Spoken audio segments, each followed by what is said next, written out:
¿Qué tal? ¿Cómo están? Un feliz día para todos. Que el Señor les bendiga. ¿Pedro fue el primer papa? ¿Fundó Jesús un sistema papal en la persona de Pedro? Las opiniones acerca de Cristo y su obra se han diversificado, porque todas se vertebrarán bajo el lente mesiánico. Se creía que era Juan el Bautista por ser el precursor del Mesías, o tal vez podría ser Elías precediendo al día de Jehová, o tal vez Jeremías restituyendo el arca que él mismo había escondido. Pero Jesús solicitó a sus discípulos una opinión al respecto. ¿Y vosotros, quién decís que sois yo? Está en Mateo 16:15. Y ante esta solemne pregunta, Pedro toma la iniciativa y respondió en nombre de todo el grupo apostólico, expresando el convencimiento colectivo y dijo: tú eres el Cristo, el Hijo del Dios viviente. Tal declaración no era un fruto de un ligero entusiasmo, sino el producto de su propia convicción y de su propia fe, que era común en el grupo de los 12 discípulos que estaban siendo guiados por el Espíritu Divino. Tal declaración fue el resultado de la misma presencia del Padre Celestial, porque Jesús lo afirmó cuando declara: bienaventurado eres Pedro, eres Simón, hijo de Jonás, porque no te lo reveló carne ni sangre, sino el Padre que está en los cielos. Y esta declaración o confesión de Pedro dio lugar a que Jesús expresara la naturaleza teológica del fundamento divino de la iglesia, cuando dice: y yo también les digo que tú eres Pedro, y sobre esta roca edificaré mi iglesia, y las puertas del Hades no prevalecerán contra ellas. ¿Qué quiso decir entonces Jesús con esto? ¿Estaba declarando a Pedro la cabeza visible o fundamento de la iglesia? Esta solemne y trascendental frase de Jesús: tú eres Pedro, y sobre esta roca edificaré mi iglesia, y las puertas del Hades, o sea del infierno, no prevalecerán contra ella. Solemnemente se ha interpretado de una forma descarada, y lo digo solemne porque lo toman como palabra de Dios, donde se coloca a Pedro como el jerarca de la iglesia papal por el texto que acabamos de leer. Tú eres Pedro. El nombre Pedro viene del griego Petros, que significa una piedra. Una piedra que no es con las dimensiones de la dureza de la naturaleza necesaria, ni requerida para hacer una sólida construcción según la costumbre de la época. Sobre esta roca edificaré mi iglesia.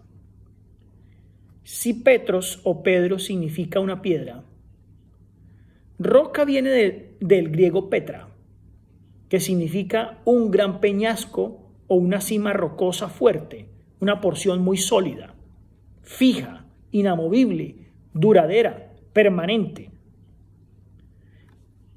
Piedra y cima rocosa son dos cosas muy diferentes.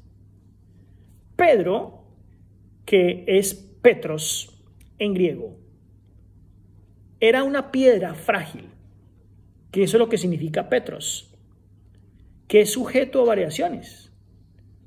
Y recordemos que así lo demostró posteriormente, al negar repetidas veces al Señor en esa declaración. Pero en la declaración: tú eres el Cristo, el Hijo del Dios viviente, eso sí era una verdad muy sólida, como una cima rocosa eterna, firme. Sobre ese seguro fundamento Jesús establecería su iglesia. Petra y no Petros era el vocablo que mejor definía la solidez de esa declaración de Pedro. Por eso Jesús utilizó esos dos términos para contrarrestar la debilidad de uno con el otro. Tú eres Petros. Sobre una Petra, sobre esta Petra, edificaré mi iglesia. Noten cómo lo dice. Tú eres Petros. Sobre esta Petra, edificaré mi iglesia. Es decir, el Señor no estaba dándole o otorgándole a Pedro el título de que sobre él se iba a construir una iglesia, sino sobre sí mismo, sobre esta Petra, refiriéndose a él. No se podía referir a Pedro porque Pedro es Petros. Por lo tanto, esta razón es suficiente para decir que la interpretación papista está equivocada. Recordemos que solo hasta el año 445, cuando León I, que fue el primer pontífice de Roma, es cuando se empieza a hablar del pontificado, del papado. Y León I necesitaba una base bíblica para tomar esa postura, y entonces malinterpreta un texto. Cuando él se proclama papa por primera vez, el primer papa de la historia, él necesitaba una base para que él fuese papa realmente. Y entonces la única forma fue esclavizar las almas, las mentes del pecador, explotar las riquezas de los pueblos, y para los pontífices de Roma esto llegó a significar atar y desatar en la tierra y en los cielos. Cuando Roma lanzó al mundo la creación de un gobierno pontificio, o sea, de un papa, como cualquier criminal tuvo que esconder la evidencia de su delito. ¿Y cómo Roma escondió la evidencia de su delito? Pues sencillamente encadenando la Biblia, prohibiéndosela al pueblo so pena de muerte. Se les prohibió leer la Biblia. Era un peligro descubrir los delitos de Roma. Entonces, para cualquier lector honesto e imparcial de las Sagradas Escrituras, se puede dar cuenta que tal interpretación es incongruente con las bases fundamentales del cristianismo. Hay algunas inconsistencias de que debemos mirar. Número 1. Primera inconsistencia.